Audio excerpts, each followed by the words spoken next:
Assalamualaikum warahmatullahi wabarakatuh. Oke teman-teman, selamat datang kembali di channel kecil saya, Kang Dewe Channel. Channel yang membahas tentang pertanian durian. Oke teman-teman, pada kesempatan video kali ini saya akan melakukan top working ya teman-teman. Namun untuk top working kali ini mungkin agak berbeda dengan top working yang sebelumnya.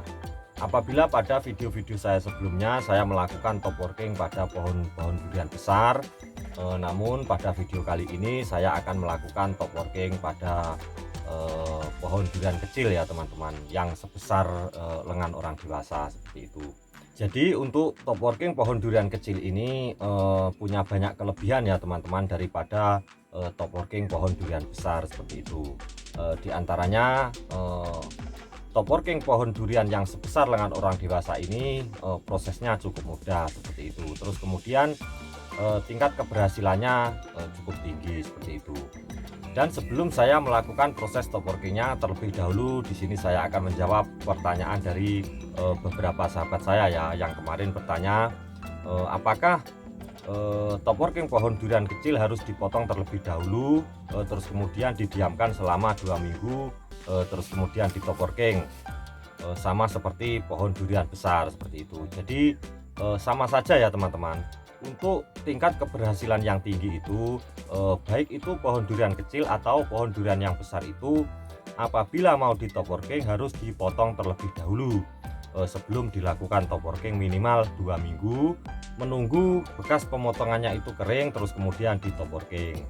Sebenarnya untuk pohon durian kecil ini tingkat kehidupannya tinggi ya teman-teman. Jadi apabila dipotong langsung di top working itu sebenarnya bisa saja. Namun apabila ingin tingkat keberhasilannya lebih tinggi itu adalah didiamkan dahulu selama 2 minggu, kemudian terus di top working seperti itu. Oke teman-teman, selain dari proses top working pohon durian kecil yang akan saya videokan, nanti juga proses pencarian entresnya juga akan saya videokan. Jadi pada video kali ini nanti lengkap ya teman-teman. Jadi saya akan memvideokan cara saya untuk pemilihan entres dan sekaligus proses top workingnya seperti itu. Jadi buat teman-teman yang ingin belajar bersama-sama tentang top working pohon durian, silahkan disimak video saya ini sampai selesai.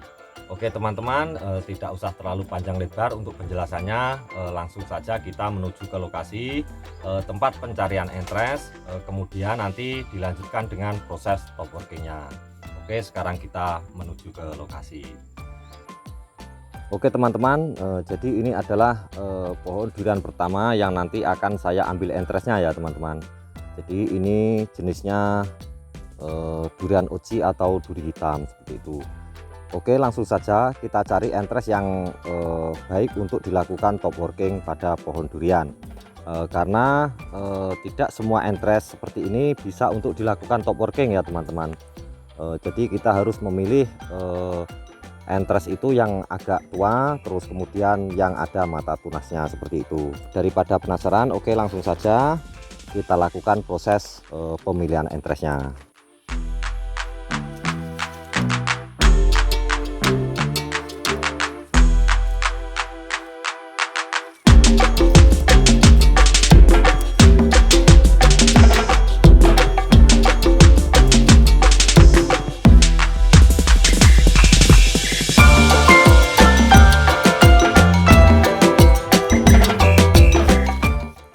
Oke teman-teman, pemilihan entresnya sudah selesai. Nah, jadi di sini ada jenis durian oji atau duri hitam. Terus kemudian ini adalah entres durian musangking atau MK seperti itu. Oke, untuk lebih jelasnya saya akan menunjukkan satu persatu bagaimanakah ciri-ciri entres yang bagus untuk dilakukan top working supaya nanti tingkat keberhasilan dari top working itu semakin tinggi seperti itu. Oke, di sini kita mulai dari entres oji dulu. Nah, dari sini teman-teman bisa melihat bahwa di sini mata tunasnya sudah mulai muncul ya teman-teman. Nah, jadi seperti ini. Maka yang seperti ini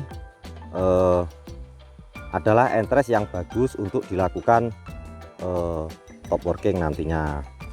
Terus kemudian seperti ini. Ini adalah tunas yang sudah mau pecah ya teman-teman. Sebenarnya ini sudah agak terlalu muda ya untuk entresnya, namun masih bisa untuk dilakukan top working nantinya. Nah seperti ini. Jadi semua entres yang saya pilih ini sudah ada mata tunasnya agak besar seperti ini ya teman-teman.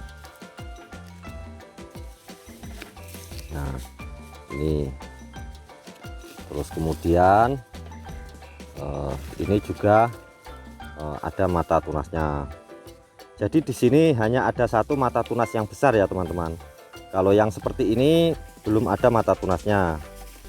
Ini ada mata tunasnya, ini ada mata tunasnya namun kecil. Jadi walaupun satu mata tunas yang agak besar masih bisa diambil untuk proses top working seperti itu. Oke, sebelum kita lakukan proses top workingnya, kita akan memotong daunnya satu persatu.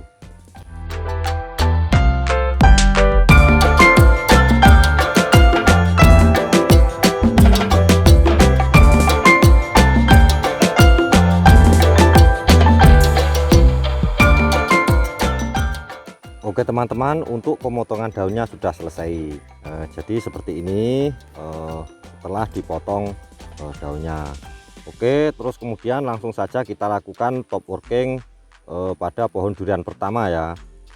Jadi ini adalah pohon durian pertama yang nanti akan saya lakukan top working. Nah di sini kondisinya sudah banyak mengeluarkan tunas muda ya teman-teman. Di sini ini untuk pemotongannya sudah sekitar 3 minggu yang lalu ya. Jadi sebenarnya 2 minggu setelah pemotongan sudah bisa dilakukan top working, namun karena ada kesibukan jadi sampai 3 minggu ini saya baru melakukan top working.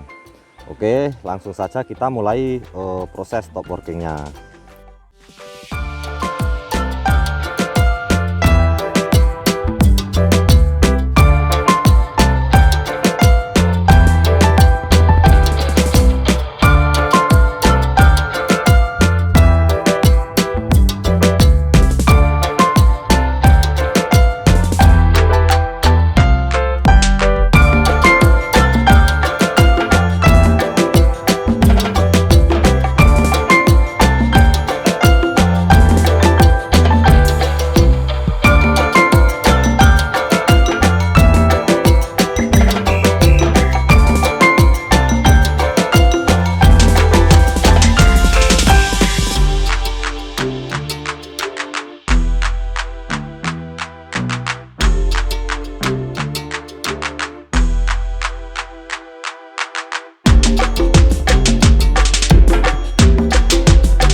Oke teman-teman, jadi seperti inilah proses top working pada pohon durian pertama ya. Jadi nanti masih ada 5 pohon lagi yang nantinya akan saya lakukan top working. Apabila pada proses pohon durian yang pertama ini teman-teman kurang jelas karena tidak ada penjelasan sama sekali, nanti pada pohon berikutnya akan saya perjelas dengan penjelasan supaya teman-teman lebih mudah untuk memahaminya. Oke, sekarang kita lanjut pohon yang berikutnya. Oke teman-teman, ini adalah pohon durian yang kedua ya. Jadi di sini pun sama, tunasnya sudah muncul banyak sekali karena pemotongannya ini saya lakukan sekitar 3 minggu yang lalu. Oke, langsung saja kita mulai untuk proses top working pada pohon durian yang kedua ini. Oke, untuk langkah pertama kita bersihkan dulu bekas pemotongannya seperti ini. Nah kita rapikan seperti ini. Terus kemudian kita tipiskan sedikit kulitnya. Tujuannya untuk penipisan kulit ini nanti supaya mempermudah kita untuk mengelupas kulitnya nanti. Lalu kita buat sayatan.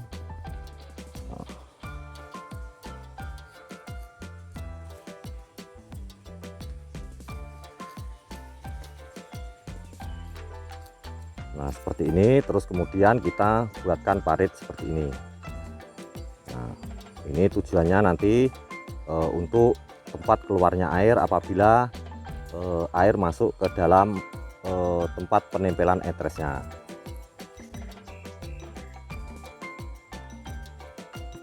Oke, lanjut kita congkel sedikit di bagian atasnya ini supaya nanti mempermudah kita untuk melakukan pengelupasannya. Oke, setelah itu kita persiapkan entresnya. Nah seperti ini. Nah ini entresnya. Kemudian kita iris entresnya lurus ya teman-teman. Untuk posisi entres yang seperti ini, nah seperti ini, usahakan kita mengirisnya di bagian atasnya sini ya teman-teman, jangan di bagian bawahnya sini. Usahakan di bagian atasnya ini.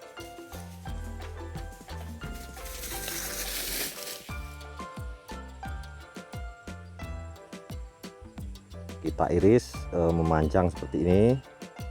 Nah seperti itu. Terus kemudian di baliknya kita iris pendek saja seperti ini. Nah, lurus seperti ini ya teman-teman. Nah terus kemudian